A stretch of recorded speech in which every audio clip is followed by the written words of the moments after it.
শ্রোতা বন্ধুরা, আশা করি সকলে ভালো আছো। স্বাগতম জানাচ্ছি আজকের রবির কিরণ অনুষ্ঠানে।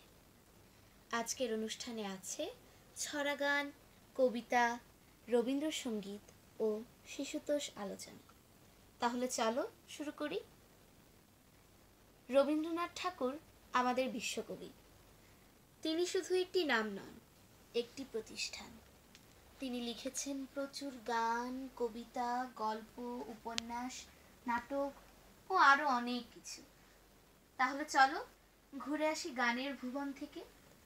প্রথমেই একটি ছড়া গান নিয়ে আসছে আমাদের ছোট্ট বন্ধু ঋষিকা দে। ধন্যবাদ ঋষিকা দে, অনেক সুন্দর গান করেছো তুমি। মনে হচ্ছিল যেন আমি এই গানেরই একটি অংশ। বন্ধুরা, ঋষিকা কেমন গান গেল? অসাধারণ হয়েছে, তাই না? ছড়া গান তো শুনলাম, এবার একটি কবিতা শুনে আসি তবে। এ পর্যায়ে একটি কবিতা আবৃত্তি করতে আসছে আমাদের আরেক বন্ধু শায়ান আহমেদ সাতির। বাহ, খুব সুন্দর হয়েছে।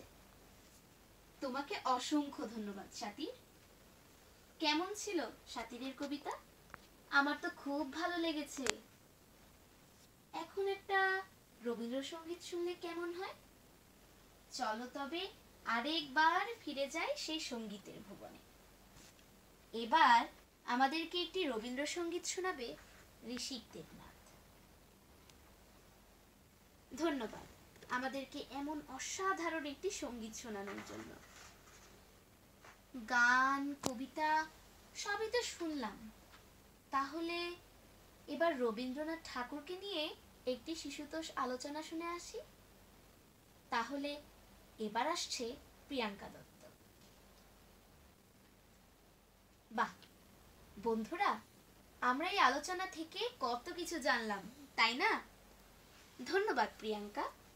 আজ এই আলোচনা থেকে আমরা অনেক কিছু শিখলাম।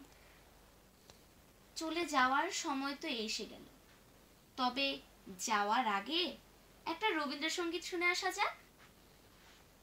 এবার একটি রবীন্দ্রসঙ্গীত নিয়ে আসছে অপরাজিতা চৌধুরী।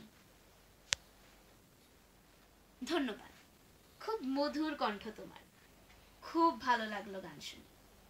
বন্ধুরা, আজ আমরা শুনলাম কবিতা, গান ও আলোচনা। এতক্ষণ আমাদের সাথে থাকার জন্য অসংখ্য ধন্যবাদ। আজকের উপস্থাপনায় ছিলাম আমি। তবে আজকের মতো বিদায় জানিয়ে শেষ করছি আজকের রবির কিরণ অনুষ্ঠান। ধন্যবাদ।